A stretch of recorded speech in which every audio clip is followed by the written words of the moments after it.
अस्सलामुअलैकुम। दुआ खाना हकीम अब्दुर्रहमान में खुश आमदीद कहते हैं। आज आपको मैं एक नहायत ही सस्ता और आम सा एक नुस्खा और टिप्स बताऊंगा जिससे आपके बहुत ज़्यादा पैसे जो हैं वो बच जाएंगे। और ये शर्तिया इलाज होगा, गारंटीशुदा इलाज होगा और इसे आपने घर में ही करना है। ये चीज़ मैं आपको बताता हूँ, इसके बारे में सारा गाइड करता हूँ।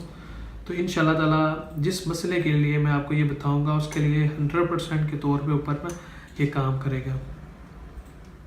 तो कुछ चीज़ें ऐसी होती हैं जो बिल्कुल ही ख़ास नहीं होती, लेकिन उनके फ़ायदे बहुत ही ख़ास होते हैं। और ये उन चीज़ों में से ये एक चीज़ है, काले चने जो होते हैं ये भुने हुए आपके लेने हैं। ये सामने है आपके। तो ये जो काले चने हैं भुने हुए, आप इसे किस चीज़ के लिए इस्तेमाल कर सकते हैं मैं आपको बताता हूँ। तो उस चीज़ के लिए ये 100% तौर पे मैं आपको कह रहा हूँ काम करेंगे, तो इंशाल्लाह ताला काम करेंगे।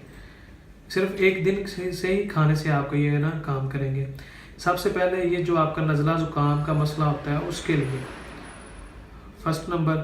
दूसरे नंबर, जिन लोगों को चेस्ट का मसला बन जाता है, बगलम रहती है छाती के अंदर या इन्फेक्शन हो जाता है तो नहीं ख़त्म होता, आप बहुत ज़्यादा पैसे इंजेक्शन मेडिसिन खा लेते हैं लेकिन आराम आपको बिल्कुल भी नहीं आता। तो ये दोनों मसलों के लिए 100% और हकीकी तौर पर काम करेगा और लाजमी ही काम करेंगे। ये जो काले चने हैं भुने हुए, इसका आपने इस्तेमाल कैसे करना है ये मैं आपको बताता हूँ। इसके लिए आपने चाहे जितनी आप आसानी के साथ खा सकते हैं, इसे आप 1 पाव आधा पाव लेके इसने आपने अगर इस लेके भून लें, आपने भुने हुए भी ले सकते हैं या भून लें, ठीक है। तो इसे आपने इसके अंदर गुड़ डालना है, गुड़ या शक्कर, इन दोनों चीज़ों में से एक चीज़ लाजमी इसके अंदर आपने ना डालनी है।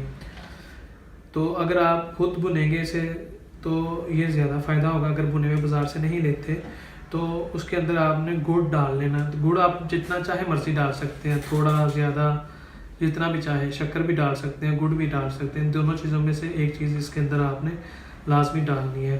डालनी तब है जब आपने भुने हो गरम गरम हो, उसके अंदर थोड़ा सा गुड़ डाल दें या शक्कर डाल दें। गुड़ और शक्कर डालने से आप इसे खाएं तो खाने के तकरीबन 1 घंटे के बाद या 2 घंटे के बाद आपका जो चेस्ट का इन्फेक्शन है वो बिल्कुल ख़त्म हो जाएगा इंशाल्लाह ताला। अगर आपको सांस आपका रुक के आता है, क्योंकि अगर जब इन्फेक्शन हो जाता है छाती का तो सांस में सबसे पहले प्रॉब्लम होती है सांस की, या एक तरफ से आपका नाक जो होता है वो बंद होना शुरू हो जाता है। तो उसके लिए ये सबसे बेहतरीन और बेस्ट इलाज है। इसे आप एक दफ़ा लाजमी इस्तेमाल करना है। तरीका इस्तेमाल मैंने आपको बता दिया, एक दफ़ा फिर बता देता हूँ कि भुने हुए चने ले लेने, आपने खुद भुनने हैं ऐसे। जब गर्म हो उसके अंदर थोड़ा सा आपने गुड़ डाल लेना है। गुड़ डालने के बाद इसे अच्छे तरीके के साथ मिक्स कर लें। तो मिक्स करने के बाद इसे आप खा लें। खाने के बाद पूरे 1 या 2 घंटे के बाद इससे आपको जो चेस्ट का मसला होता है वो आपको इस्तेमाल करने से, खाने से आपके 1 या 2 घंटे के बाद आपको ठीक हो जाएंगे। तो इसे लाजमी आप इस्तेमाल करें। मेडिसिन खाने से एक दफ़ा पहले या बाद में इसे इस्तेमाल कर लें। तो सिर्फ आप अगर एक दफ़ा इस्तेमाल करेंगे तो आपको फ़ायदा होगा, फिर दूसरी दफ़ा आप कभी भी मेडिसिन चेस्ट की या इन्फेक्शन की नहीं इस्तेमाल करेंगे, फिर आप यही इस्तेमाल करेंगे। क्योंकि जो भी हम आपको टिप्स या नुस्खा बताते हैं वो 100% जिस मर्ज़ के लिए बताते हैं वो लाजमी काम करता है। तो प्लीज़ आप एक दफ़ा जो बात हम कहें उसे लाजमी इस्तेमाल करें, तो इंशाल्लाह ताला आपको उसका पूरा फ़ायदा होगा। और मज़ीद अच्छी वीडियोज़ देखने के लिए हमारे चैनल को लाइक करें, सब्सक्राइब करें। शुक्रिया। अल्लाह हाफिज़।